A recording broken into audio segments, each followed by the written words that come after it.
TC. We're here with a great show tonight. We are going to find out where all these huge waves have been showing up from that have just been bombarding the...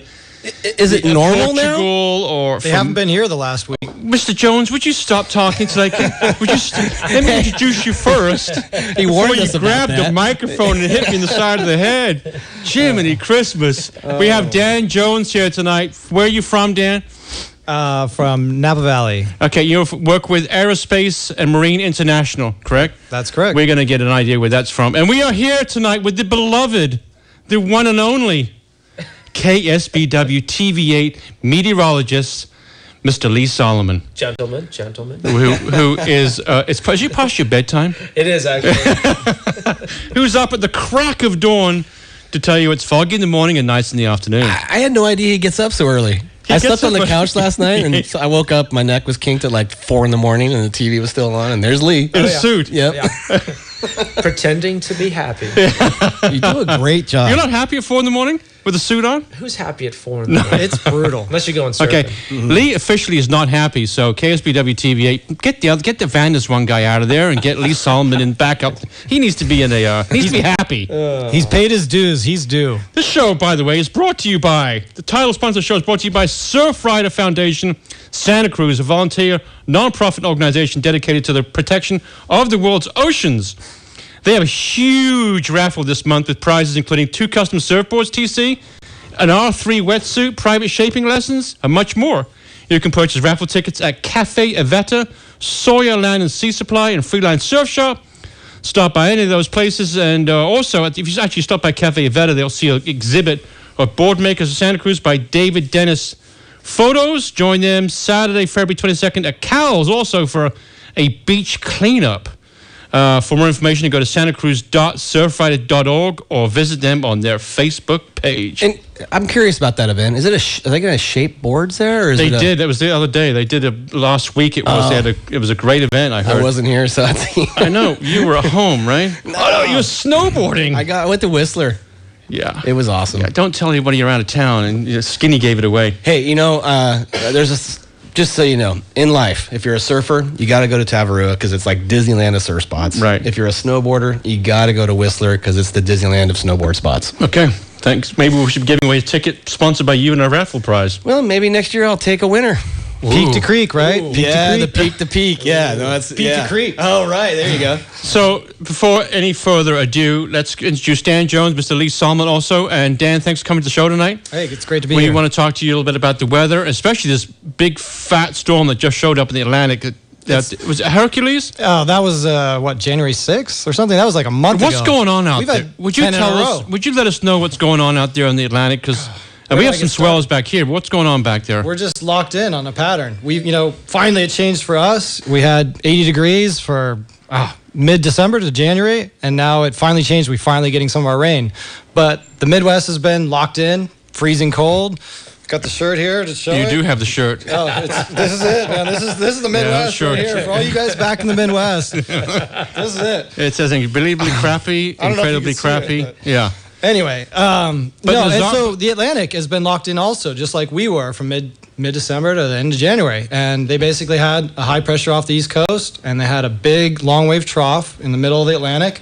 And it's just a combination of that cold air that was locked in the East Coast, and that just, set it up. We had a stronger than normal jet stream, and you just have one storm after another going through there. Now, you've got the North Sea you're talking about has had 40-foot waves. Now, the North Sea is no bigger than what? It's like a lake. It's a lake. Yeah, it's like Neary Lagoon or something. Right, and it's got 40-foot swells going through there. It has been absolutely relentless there. They've had a high over the Scandinavia, Finland, and that area, and it's like us. They've been locked into really nice weather over there, but the North Sea has been getting these low-pressure systems bombarding the UK, and so what happens, you have the high around Scandinavia, you got the low, in the central Atlantic, and it's just southeasterly winds, 6 weeks straight, like 50-knot winds, up to 12-meter swells.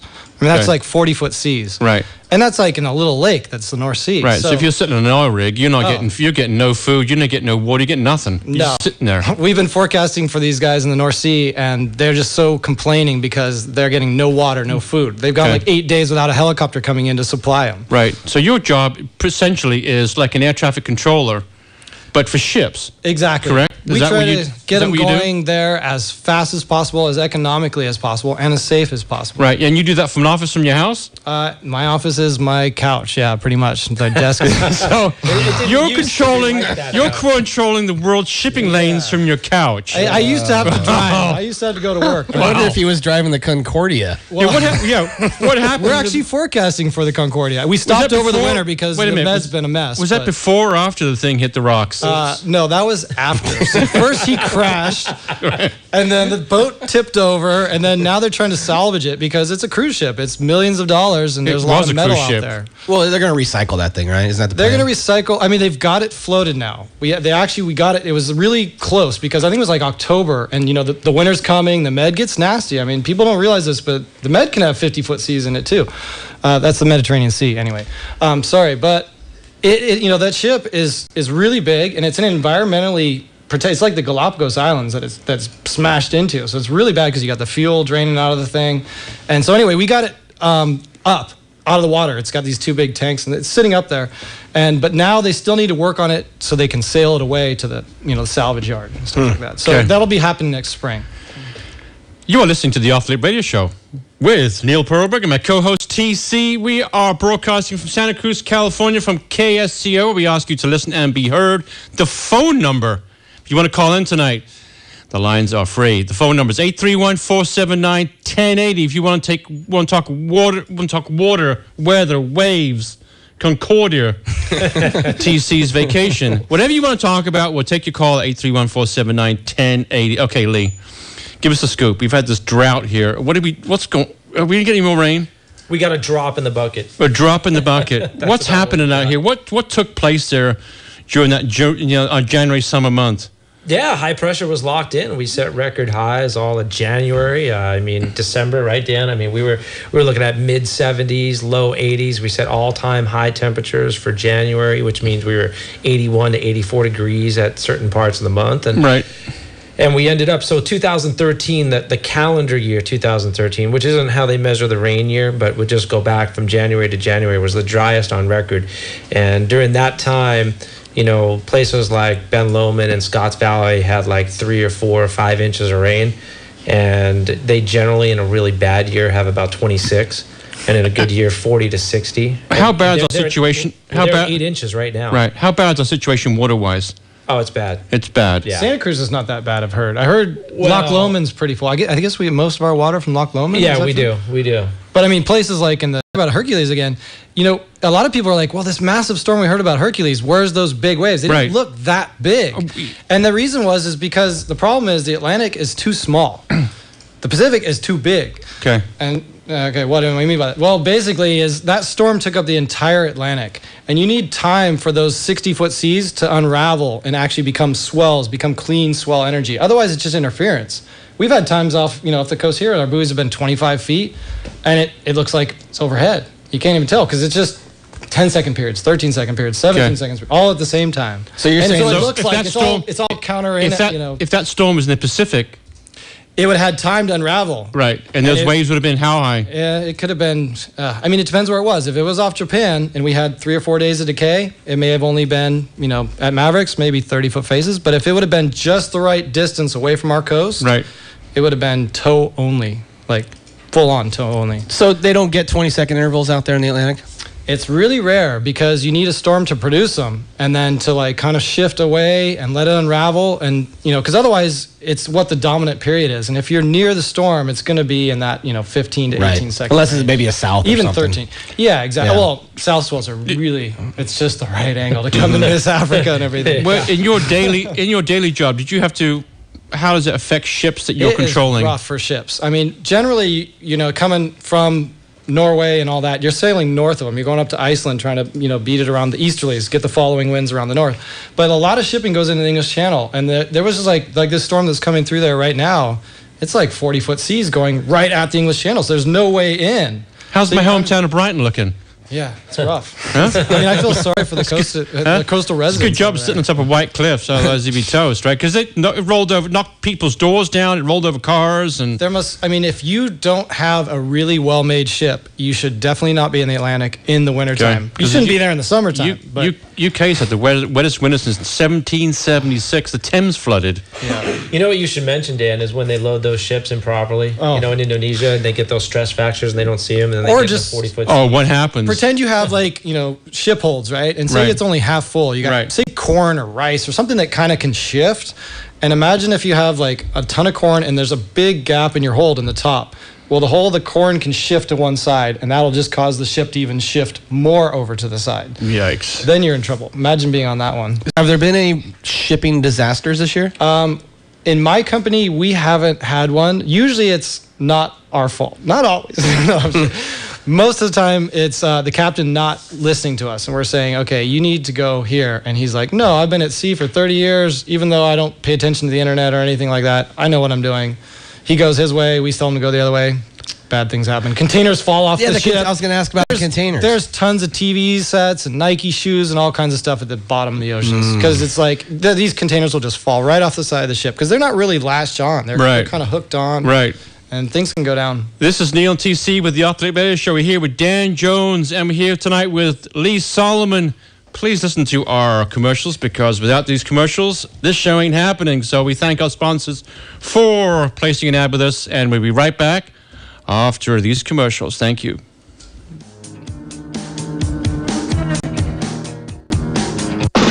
Attention all rental homeowners. Beach Nest Vacation Rentals is a proud sponsor of the Off the Lip Radio Show and is one of the fastest growing rental management companies on the Central Coast, with an exquisite portfolio of family and pet-friendly beach vacation rentals. Family owned and operated, they will get to know you and your every single need as a valued homeowner. Beach Nest will lovingly care and maintain your property, all the while use comprehensive business marketing strategies as well as full range of social media to maximize the desired results, especially in the off-season. So give Beach Nest a call and find out what they can do for you at 831-588-6779 or visit them at beachnest.com. We're all going on a summer holiday. No more working for a week or two. Fun and laughter on a summer holiday. No more worries for me or you. Hi, this is Tim from De La Vega Golf Course in Santa Cruz, California. Want to play golf, but you're short on time and daylight? We have you covered with our 3, 6, and 9 short hole options. Start off 2014 with a complete golf evaluation, a swing lesson from one of our professionals, along with the complete tune-up of your clubs. Will sharpen your game and lower your scores. We invite you to join De La Vega Golf Club, the Santa Cruz Sentinel's Reader's Choice for Best Golf Course, and take advantage of our complete 2014 tournament schedule. For further information, go to delaviegagolf.com or follow us on Facebook and Twitter, or call the golf shop at 831-423-7214.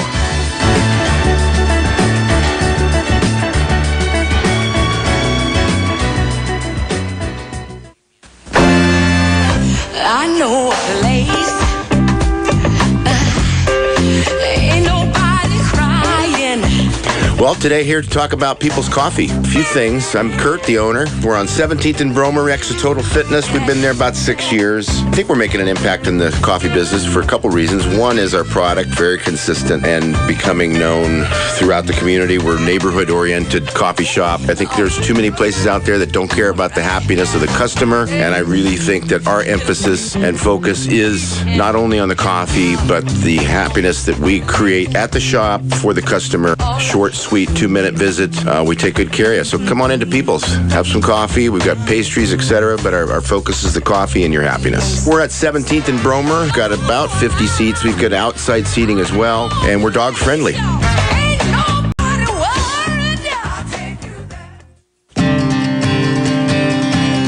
Hi, this is Steve Pereira, the beach guy in Santa Cruz, California. If you're considering buying or selling a coastal home in 2014, please give my wife Diane or I the opportunity to help you by calling 831-425-SAND. We've been helping coastal buyers and sellers find or sell their dream homes since 1982.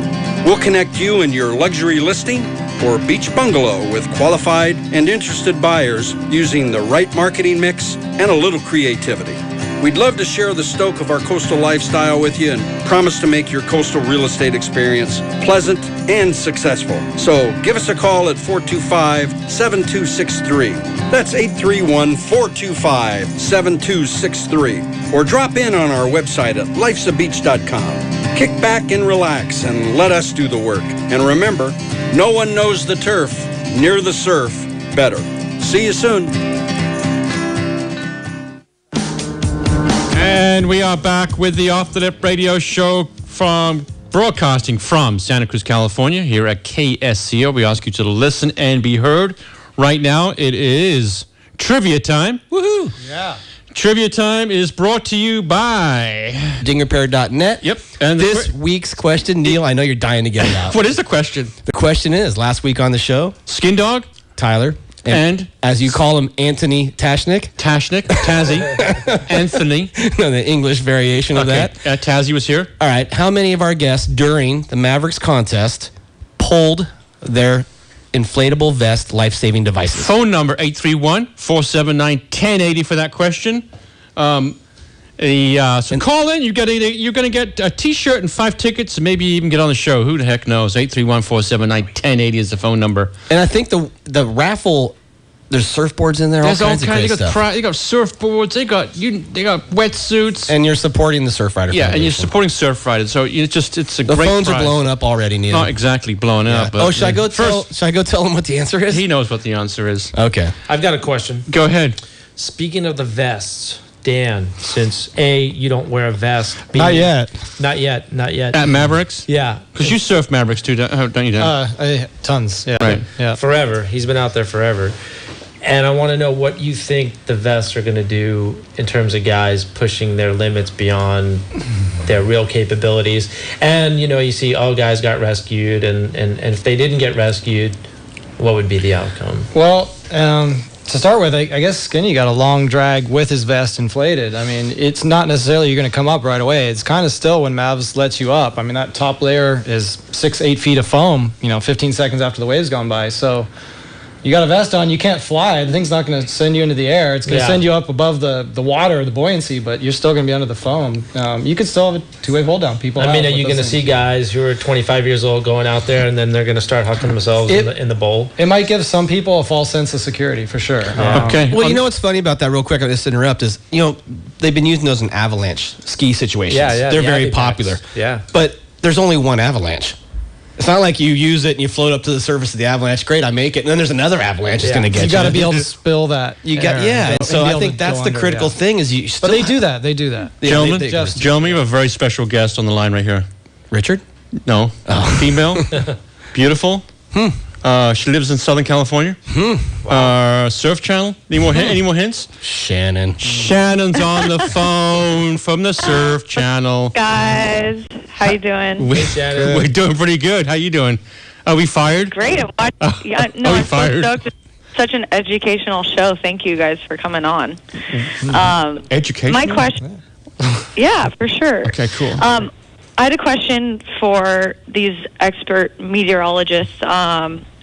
Big Wave World Tour is on 48-hour call. We're looking at storm graphs. I'm just wondering what you feel like the most reliable sources are to track these storms so the public can look into it. Okay. Well, I can answer that. I mean, there's a lot of websites out there, and they're all pretty good. They all have people that know what they're doing. I could shout out and mention a few. Mark Sponsler at Storm Surf is really good. Surfline, of course. Magic Seaweed. All the. They're all pretty good. If you want a solid second opinion, you can always call us, and we'll give you the scoop for sure.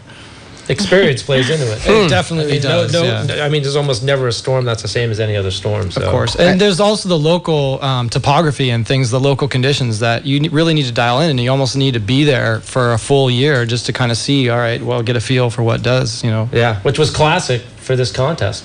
In terms of the fog, the southeast wind, the offshore flow. That was tricky. If it were me, I wouldn't have. I was talking to Mark about it leading up to it, and Tuesday would have been, in my opinion, a better day. It was heavy in the morning, and the wind stayed light all day. Friday, we had that southeast wind, and we knew it was going to come up. We were, it was lucky the contest went because it could have been really bad. It could have been that wind in the morning. I've always said this. One of these years, we're going to have, great conditions, and all of a sudden that fog's going to go in, and it's going to be zero visibility, and we're going to have 100 boats out there that can't see where they're going, and there's going to be just carnage out there one of these years. I hope it never happens. Really do. But, the fog, the ocean's a mysterious place, and when you got, 10,000 people in the water at a really scary spot, that fog can go zero visibility, and it often does with the big waves there. Well, Tuesday morning was zero visibility. Up until about, 8 o'clock? Yeah. They kind of waited around. Zach, I actually waited. No, I waited. I saw the carnage coming in. I talked to Twiggy and Greg, and Mark, Alex Martins, right after their beatdowns. And, Alex was really shaken up. And I was like, oh, I'm glad I waited till 10 o'clock. What did he tell you? He's not coming back there again? Well, he said he's never coming back, but I think he will. He's got it. The thing is, he needs to sit over where I sit. I sit over. We call it the pussy pack where I sit. When it gets big, Skinny's been over there sitting. He's like, I'm going to join you and Christy over in Christy's spot. It's massive and scary. He'll even come over and sit over with us. But we are out there to survive. Those guys just go nuts to 40 yards deeper than us. A good beatdown will do that. I'm never going back to Puerto Escondido because I thought I was going to drown. They can have it, and so a good beatdown will change you. Shannon. Yeah. Did you get your question answered? Yeah, what was the question again? Thank you. No, it's right. Because we're on 48-hour call, and the rumor is that Todos Santos might go off next week, and it's a little early to predict that. I was just wondering if I could. Okay, for next week, I just took a brief look at it. Yeah, we've definitely got several storms kind of lining up. We're going to get the weather with it. It looks like next, midweek, Tuesday, Wednesday, and all that. So it definitely won't be the Nell Scott thing. It's Todos is your best bet. But, we have to wait and see what actually happens. You don't want to, it's fiction, as we always say, until it's actually on the maps, on the water, happening. Well, I'm going to Mexico, so I'll see you guys. You'll definitely have waves. I want her job. Snowboarding. You follow her on Instagram. She's got the life. Yeah, I know. What a gig. Thanks, Shannon. I'm surprised you had time to call in here with all that activity going on. I'm watching the Olympics right now, too. It's kind of heavy. See ya. She's got it made. I just wanted to sort of go back on that. The one Storm Surf may be the best website. Is there one for our listeners? The thing is, me and Lee can both make a forecast of how many inches of snow are we going to get on this Saturday, and I can say 8, and he can say 5, and it might be 6. Right, but for the intermediate sort of person wanting to do surf forecasting. You know what's good about Storm Surf is they have a lot of tutorials. Yeah. You can learn a lot by just going through their website and reading. Interesting. So Storm Surf might be for somebody who doesn't really know, wants to learn, that'd be a good spot to maybe go. He also talks about the weather a lot, too. He talks about the jet stream, El Nino, Madden-Julian oscillation, winters to come. So I like that. What's great about him is I'm a meteorologist. I don't want to offend you, Mark, but I'm a nerd, and I can't even read through all his stuff sometimes. I've been in the water out at Mavs and telling him this stuff, and he knows it. It was classic. I was actually on that site today because I have a trainee at work, and she's very new to meteorology, and she's taking some classes, and I said, we'll go through all my links, and I'll link you up to some stuff, and I went through my surf links, and Storm Surf comes up, and I go, you know what, let's just pull a page up, and we started reading about the Madden-Julian oscillation and the jet stream, and I said, I know you don't understand most of this, but you go back and you start thinking about it and thinking about what it means, and I go, it's a Storm Surf website is not just for surf. It's so technical, deep, that the average reader probably isn't going to understand most of it, but you know what, just tell me when the surf's good. Yeah, well, he'll tell you that too. Stay away from that website, CC. I like surf. One of the things, Surfline, they have case studies on these storms, and they go through and they rate them, A, B, and all that. Dan, they're really good on those. We've got a question. Hang on, we're going to take Rick's phone call. Rick took time to call in. Rick, are you there? Hello. Yeah, I got a question in regards to board design out there at Mavericks. What's up, Rick? I've seen more and more quads in a lot of boards, whether they're Maverick boards, long boards, short boards. and I still see a lot of thrusters. I was just wondering, is there anybody out there even on a single fin at Mavericks anymore, or is that just Greg Nold, old school? Wasn't Tassie? You know, no, twin fin. Okay. Yeah. I'll tell you what, I don't think there's anybody riding a single fin out there. I rode a single fin once. It was hand shaped by somebody, and I don't know, a buddy of mine had it. Things right now, it's not really a design trend. I got a question for that. Here we go. March 11th, 2011. That was a rough day. It was a rough day. Right? Does anybody remember what that day was? March 11th, 2011. Tsunami? Tsunami. Oh, yeah, tsunami day. That was a tsunami day, Yeah. okay? And we were all, everyone was standing on the side of the cliff here waiting for this wall of water to show up. And, you know, we all watched what happened in the yacht harbor. And Dan, what'd you do? I woke up probably an hour before sunrise. We were planning to go up to Mavericks that day. It was not a big day. It was going to be a small day, but we were hoping to get it. And, you know, I just checking my things, just making sure everything's going to be a go. And I see on the weather discussion, tsunami. I'm like, oh, great. We're going to go. Maybe we're not, but maybe we're going to go. We're going to try and go. Did you go out there? We did. It was just, you know, we had to dodge the cops, and, you know, they had closed it down, and we had to hike in way along the harbor there and then out. And there was just 4 of us out, I think. I'm trying to remember who it was. Coast Guard show up? The Coast Guard flew over us. Yeah, I think it was just Ryan Seelbach and me and a buddy Che and my buddy Rhino. And we were out there. You know, at first, some guys came out later in the day when they thought it was over. Because it was supposed to hit, I think, about 9 o'clock. And luckily, you know, unluckily for everybody in Indonesia and stuff, but we had these other tsunamis, you know, before. And so we kind of got a sense of what happens in a tsunami. I mean, everybody knows, supposedly the water recedes first and then it comes in. It just depends whether it's a trough that comes in first or an actual wave that comes in first. But most of the time it's a trough, just depending on what makes the tsunami. We can go into that. In any case, I just kind of, being a scientist, you know, I had theories about what it's going to do out there. I mean, obviously the water's going to come in and out, but just the way that the currents were going to go, because Half Moon Bay is like a sea, and so the water's going to flow out, but it's going to flow out this way and out that way, and Mavericks is at the top of that sea. Right. And so I figured, you know, as the wave receded, we would get pulled out to the northwest and come in to the southeast. It's exactly what happened out there. But it's scary because the guys, you know, all these guys like Skinny and, you know, Tashnik, and they know the tide changes a lot out there, and it can make a big difference in that wave, whether it's a minus tide or a high tide or whatever. And during a tsunami, we were getting a couple of buddies paddle out later. You know, that wave kept going for like a full day or even more than a day.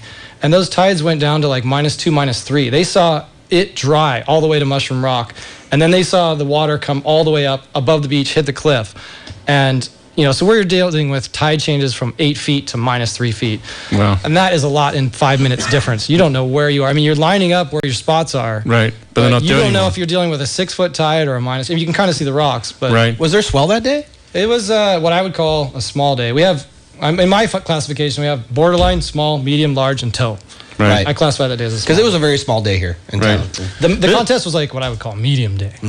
This is Neil and TC with the Update Radio Show. We'll be right back after this commercial.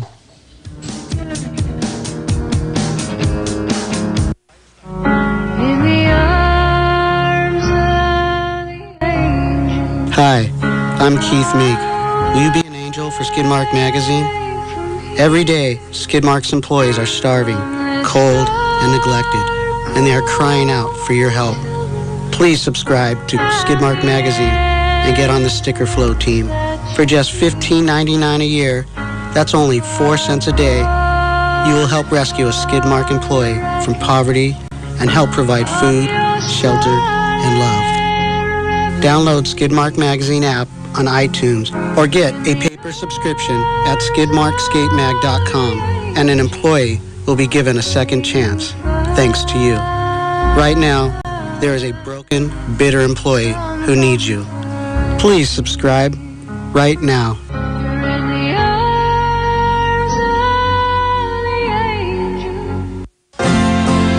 Trish O'Neill, and I've been in a fight for my life battling cancer. I recently launched a new clothing line, Cowgirls Surf, with my sister Mare that reflects our love of country music, the ocean, and surfing. She dropped the phone and burst into tears. The doctor just confirmed her fears. Cowgirl Surf offers a unique line of men and women's clothing where a portion of the proceeds will go towards establishing a foundation to offer supportive services to children who have family members who are also been diagnosed with cancer. Help us share in our motto, hope, faith, and surf, in supporting our dream so that others who have been touched by this disease will also be touched by these 3 simple words, hope, faith, surf. For more information, please go to our website, www.cowgirlssurf.com, or follow us on Facebook and Twitter.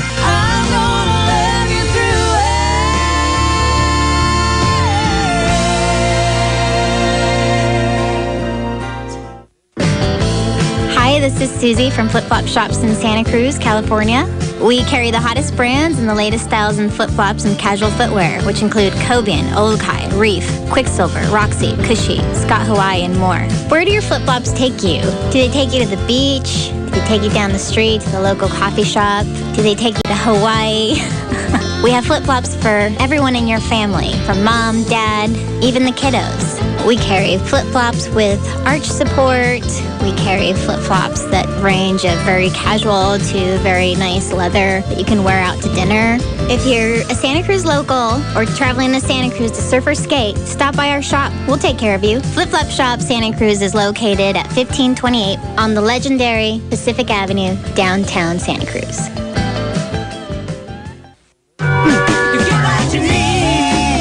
Greetings off the lip fans, Peter Mell here from Freeline Design Surf Shop Santa Cruz. With the holidays behind us, Freeline wants to start the year off with some good deals in 2014. We still have a great stock of high-end turbo bodyboards priced at 25% off. We also have a great collection of new surfboards starting at $399. And with over 200 boards in stock, we got lots to choose from. As always, wetsuits from Excel, O'Neill, Quicksilver, and Hotline help fill the shop. Stop by 821 41st Avenue, 1 block up from the Hook. Freeline Design Surf Shop, surfing Santa Cruz since 1969. Follow us on Facebook and Twitter. We are back with the Off the Lip Radio Show, broadcasting from Santa Cruz, California. Streaming live on the Surf Channel. You can get us on Facebook, Instagram, and now Twitter. We are. It's nice, but that doesn't help the community. What is it? I mean, what is it? There's just bigger processes. I mean, when you put they put nuclei into the clouds, so water droplets are going to form around sea salt or dust particles. So if you add more of that or other kinds of particles in the atmosphere, you could add maybe more nuclei, more water droplets. You'll get a little bit more rain, but I don't think it's found to really enhance it to the. It obviously doesn't work when there's a high pressure system. Well, if it's not going to rain, it's not going to rain. A storm. But if it's going to rain and you seed it, you might get a little more rain. So is that archaic technology kind of done? Yeah, if you were going to get an inch of rain, maybe you get an inch and a tenth instead. Yeah, so it doesn't count. Yeah. One more thing too, and you're in the news industry, so you could maybe elaborate on this. I saw a report that 80% of California water goes to agriculture, and that this year we had a record crop of grapes. And you drive down Highway 101 and Highway 5, we're just planting grapes like crazy. Are there rules to that? Can we just plant grapes all over California? Well, what's the most profitable, right? A lot of the farmers have wells. Okay, so they're allowed to drill wells down to the water table. They've been drilling deeper. If they had a well that was 60 feet, they might have gone down 200 feet in the last couple of months because their wells dried up. So they went deeper. Those wells are also drying up. And then the other thing you have to realize, and I wish I had this map because there's a great map of how water is transported in California from all the dams up north and in the Sierra, and then they come all the way down. And most of it, you'll see that goes right into the Central Valley down to Southern California. Can one county sell water to another county? For example, if you turn on the faucet and nothing comes out? They have water transfers, which they already said that they were going to do 5%, and now they're going to do 0%. So they're not going to, whatever the farmers have, that's what they have. They're not going to transfer any water. And there's certain reservoirs that are designated for ag, and there are other ones that are designated for It seems critical to me. We're building more houses. We're planting more crops. We're taking down the dams, and we're not thinking about the future, in my opinion. So it's kind of a scary situation. My question for Lee is, what's going on with the NOAA boys out there? The boys? Yeah, they're still the down. boys. Still down. The boys. The NOAA boys. Really, I said the boys. Well, they have the buoys way up north, but the ones that really watered down. Hang on a second. Whistler's that way. Skin Dog. You get back here. You said it, the NOAA boys. And the show is taped, so we can go back and confirm this. Great question, though. I mean, I'm a fisherman, as you are, and I rely on on those buoys to get information when I leave the harbor, based on the fact that should I go 50 miles out, and that's where I get my information. So last time you were here, we talked that the buoys were in kind of dire needs. Is that still the case? Yeah, they're still down. We've lost buoy 6 and buoy 59, and the people in the know, their distances off the coast, and they used to give us a day or half a day's warning, and now they're gone. So we've been in the It's such a bummer to forecast a storm for a week and then just wait for it to hit buoy 6, and it's not there, and it's not there, and then buoy 59, it's not there. So basically, you're in the same boat as all the other guys that go down to the beach because it hits inside the bay and it's 3 hours. We used to be able to fine tune it down to an hour or two. Yeah. When they're down, is there someone going to go out there in a boat and fix them? What's the deal? Not that simple. Not that simple. I guess it's federal, I think, and so these buoys, they need maintenance, and they go down. Yeah. Even if there isn't a big storm that knocks them out, and if there's no money to do that maintenance, I think within a year we're not going to have a single buoy, to be honest, unless we get some federal funding. If you want to call, let's step back to our surf forecasting. Isn't that going to help us not forecast? Yeah, we get winds and everything from satellites, and ship reports and all that kind of thing. So we can make forecasts. That's no problem. We have our computer models in the universities around the country and things like that. And we get data from ship reports. We get soundings too and everything. Yeah. And, ship reports. There's satellite-derived information that we get. So we can still forecast.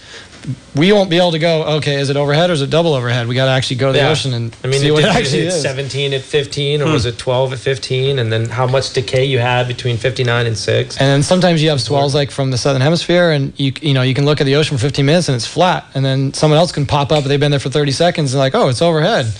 Right. You got to watch the ocean for a while on some of these swells. Same thing with these swells that come from Japan, and they take a long time to get over here, and they space out. And the ones that hit pipeline recently, they've been unusually large swells. Hawaii, consistent. Yeah. Consistent. Yeah. Well, most of the storms were on the other side of the dateline. They were on the dateline for a while. All those swells we were getting, a lot of them were just hitting Hawaii, and they were really raw in Hawaii because they were forming right above Hawaii. Right. And so they were. Did the southern hemisphere have this late fall last year? Remember, Nellie came on the show and talked about the southern hemisphere was going off with Chopu and some of those waves that were just massive. That they were surfing out there.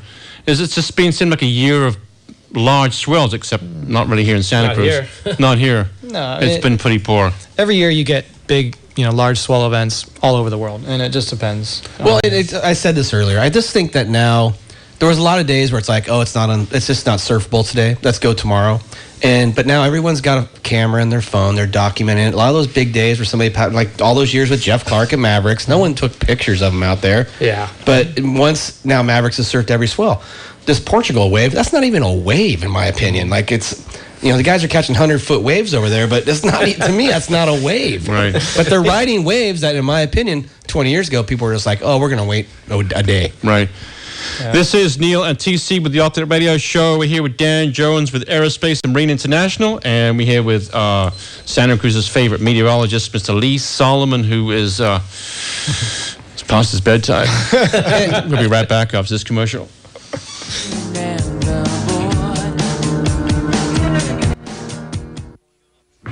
Chill Out Cafe is the hidden gem of Pleasure Point and a proud sponsor of the Off the Lip Radio Show. The best place to grab some food before or after you surf. Giant burritos, piled high sandwiches, fresh salads, and piping hot coffee and chai. And my personal favorite, the delicious hot oatmeal with all the accoutrement. Come chill out at the Bright Red Surf Shack, located at 860 41st Avenue, just a block from the ocean, where you'll always be welcome with a warm, friendly atmosphere and speedy service so that you won't even miss a set. So cruise down to the Chill Out Cafe, where they always roll the fatties. Hey, it's TC from the Santa Cruz Boardroom. We all know the Boardroom as the best skate shop in town, but do you know the Boardroom as the best museum in town? The Boardroom currently has art on display from Jim Phillips, Steve Caballero, Jimbo Phillips, John... Send some of your friends in to buy some new cars like you guys have. And make sure that you visit us on Facebook and also on our webpage at www.santacruztoyota.com, or stop by and see me at the dealership, and I'll personally take care of you at Highway 1 at 41st Avenue in Capitola. Julie from Toyota of Santa Cruz. Stop by and see her. She's the best.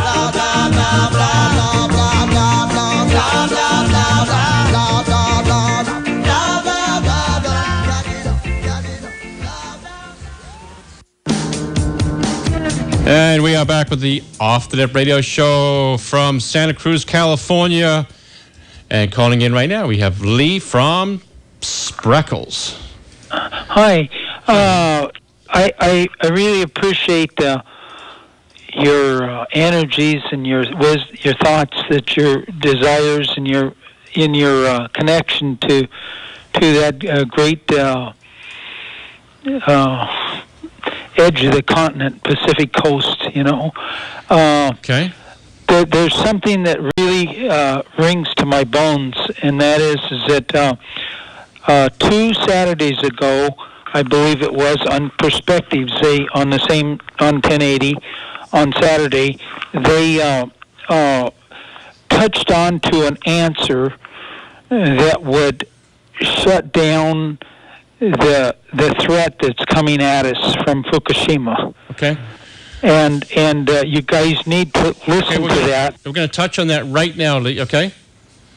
Okay. We're going to touch on that right now. So we're going to back to the tsunami. We're going to talk to Dan about that real quick. So because we're running out of time, so Lee, we're going to talk to Dan about that right now and get his opinion on that. And Lee, and then we thank you for giving us a call, though. Okay. Please check that out. We will. We'll check it out. Thank you. You're welcome, my friend. I don't know have you guys seen that video? It was on YouTube and whatnot about the guy was going around with the Geiger counter on the beach. That was Tyler Fox. Oh, okay, was it? Yeah. And he found normal readings. Okay. There was one guy it would go up, and then when you got to the water, it would go down. Yeah. Okay. Yeah. I'm not a. Have you seen anything about it or heard anything about it that we should be alarmed about?